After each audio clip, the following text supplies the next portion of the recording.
তো ভাইরা আমার নবী পাক সাল্লাল্লাহু আলাইহি সাল্লাম মদিনার বাজারে গেছেন, ঘুরতে ঘুরতে যে এক জায়গায় হাজির হয়েছেন যেখানে উট বিক্রি হচ্ছে। তৎকালীন সময় উটের বিরাট কিন্তু ভ্যালু, কারণ তৎকালীন সময় যাতায়াতের অন্য কোনো ব্যবস্থা ছিল না। মরুভূমি পাথর এলাকায় উটের সাথে সওয়ারি হতো মানুষ, আর যুদ্ধের জন্য ঘোড়া ছিল। উটের উপরে মানুষ সওয়ারি করত, আর উটের মধ্যে আবার সুরখ লাল উটের সব থেকে ভ্যালু। এক একটা সময় একটা জিনিসের রেওয়াজ থাকে, লাল উটের বিরাট ভ্যালু। আল্লাহ নবী দেখছেন একদল লোক বাইরে থেকে এসেছে মদিনার বাজারে উটের ব্যবসা করতে। তাদের কাছে একটা উট আছে, যে উটটাকে আমার নবীর পছন্দ হয়েছে। জোরে বলুন সুবহানাল্লাহ। হ্যাঁ, মদিনার ওই উটটা কত সুন্দর, যাকে আমার নবী পছন্দ করেছে। জানেন আমার নবী আমাদেরকে পছন্দ করে কি, কিন্তু মদিনার ওই উটটাকে নবী পছন্দ করে। এই জিন্দেগির কিছু দাম নেই। আব্বাস সিদ্দিকী দাদা হুজুরের আওলাদ, এসব কিছু দাম নেই। যদি নবী পছন্দ করে তবে দাম, কারণ নবী যাকে পছন্দ করবে আমার আল্লাহ তাকে পছন্দ করবে। হায় রে উট, তোর কত বড় কপাল।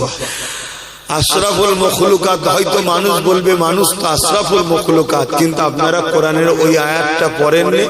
আল্লাহ কোরআনে বলছে উলাইকা বালহুম আদাল, মানুষ হচ্ছে চতুষ্পদ জন্তুর থেকেও নিকৃষ্ট। ওটা পড়েন, শুধু আশরাফুল মখলুকাত বলছেন, নিকৃষ্টও তো মানুষ।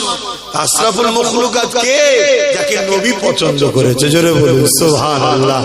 তখন সে উটের থেকেও দামি, কিন্তু নবী যদি পছন্দ না করে তাহলে সব থেকে নিকৃষ্ট, উটের থেকেও খারাপ। তা মদিনার ওই উটটাকে যখন শুনেছি বা পড়েছি বা বলি, মনে পড়ে হারে তুই কত সৌভাগ্যবান, আমি আশরাফুল মখলুকাত হতে পেরেছি কি এখনো জানি না।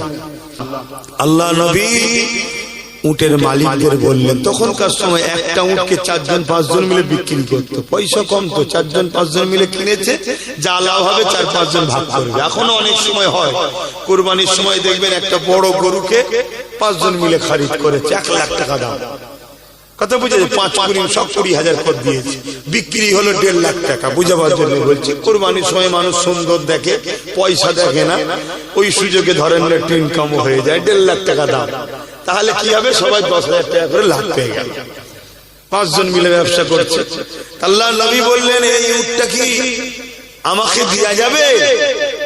একটা দামের কথাও হলো, সবাই বলল হ্যাঁ দেব। আল্লাহ নবী বললেন, পয়সা কিন্তু আমার কাছে এখন নাই। আমি পয়সা বললাম কেন? এই ভাষাটা আপনারা বুঝবেন। তখনকার সময় স্বর্ণ মুদ্রা চলতো, কথা বুঝে আসছে?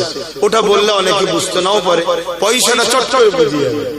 তো পয়সা আমার কাছে এখন নাই, আমি কিন্তু ঘরে গিয়ে পাঠিয়ে দেব। সবাই বলছে হ্যাঁ আপনি নিয়ে যান, আপনি নিয়ে যান। দড়ি আমার নবীর হাতে দিয়েছে, নবী দড়ি নিয়ে চলে যাচ্ছে। সবাই আমার নবীর দিকে তাকিয়ে আছে। জোরে বলুন সুবহানাল্লাহ। তাদের মধ্যে থেকে হুজুর যখন চলে গেছে, এবারে চোখের আড়ালে হয়ে গেছে, তখন বলছে হারা উটটা যে দিলি তুই ওনাকে চিনিস তো? ও বলছে না তো। তুই? বলছে আমি জানি না তো। তুই? না তুই। 5 জনে একে অপরের কথা হচ্ছে। আরে যখন চিনি না দিলি কি করে? আমি মনে করি তুই চিনিস, এ বলছে তুই চিনিস, তা জানিস না যখন উটটা দিলি কি করে? একজন বলছে কেন দেবো না, উনি যখন কথা বলছিল দেখেছিস উনার 2 ঠোঁটের ভেতর থেকে নুট ঝরছে। জোরে বলুন সুবহানাল্লাহ। আমি ওটা দেখতেই তো ব্যস্ত, ইনি কেমন মানুষ, কি সুন্দর। যারা জীবনে প্রথম নবী দেখছে তারা জানে না ইনি কে। তিনার যে নুট ঝরছে ওইটা দেখেই তো আমি দিওয়ানা হয়ে গেছি। কি পয়সার কথা বলবো, কি চিনি দে দিয়েছি। আর একজন বলছে আরে খেয়াল করে দেখেছিস ওনার চুল, আমার নবীর চুল বাবরি চুল থাকতে, অনেক ধরনের চুল রাখতেন, তার মধ্যে বাবরিটা বেশিরভাগ সময় রাসূল রাখতেন। আমার নবী সেই বাবরি চুল হাওয়া লেগে উড়ছিল। তো যখন উড়ছে ওরা বলছে হুজুরের চুলের উনি যে ওই ব্যক্তিটা যে ওনার চুলের থেকে আলো ঝটাক ওই পাহাড়ে গিয়ে যেমন কোন জিনিস এটা রেখা পড়ে না, এরকম রেখা পড়ছে, ওটা দেখতেই আমি ব্যস্ত ছিলাম। জোরে বলুন সুবহানাল্লাহ। এক একজন এক একটা আমার নবীর মুখের চেহারা তারিফ করছে। 5 জনের যখন তারিফ হয়ে গেছে তখন একজন বলে উঠছে, যা আমাদের উটটা মনে হয় গেল, মানে চুরি হয়ে গেল, আর পাবো না। চেনে না তো, কেউ জানে না তো, কে নিয়ে গেছে, কোথায় গেল, কার কাছ থেকে পয়সা নেবো, কেউ আর ফিরে আসে নাকি? ওই সময় তাঁবুর ভেতর থেকে একজন মহিলা আওয়াজ দিয়েছে। যে মহিলা ছিল ওই গোত্রের সর্দার। আগেকার সময় ব্যবসায়ী যেত, একটা গ্রুপ যেত, তার একজন সর্দার ছিল। সে সর্দারের কন্যা, কোন কোন কিতাবে আছে তার পরিবার, যাই হোক কন্যাটাই ধরছি। কন্যা সে আওয়াজ দিয়ে বলে যে, খবরদার, উট হারিয়ে গেছে বলবে না, উটের পয়সা পাবে না বলবে না, আমি তোমাদেরকে বলছি উট নিয়ে চিন্তা করোনি। তখন এরা 5 জন বলছে, যাক, কেউ তো উনাকে চেনে, চিন্তা নেই। তখন ওই মহিলা গিয়েছে বলছে, আরে ওনাকে আমিও চিনি না। জোরে বলুন সুবহানাল্লাহ।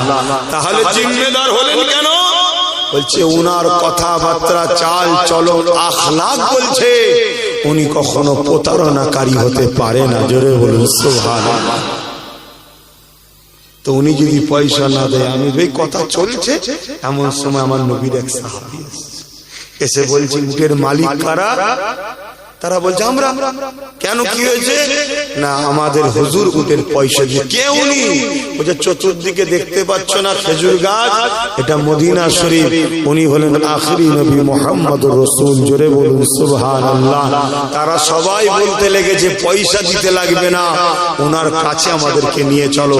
তারা আমার নবীর দরবারে এলেন। নবী জিজ্ঞেস করছে, কি গো বাবা, পয়সা তো পাঠিয়েছে, আবার এলে?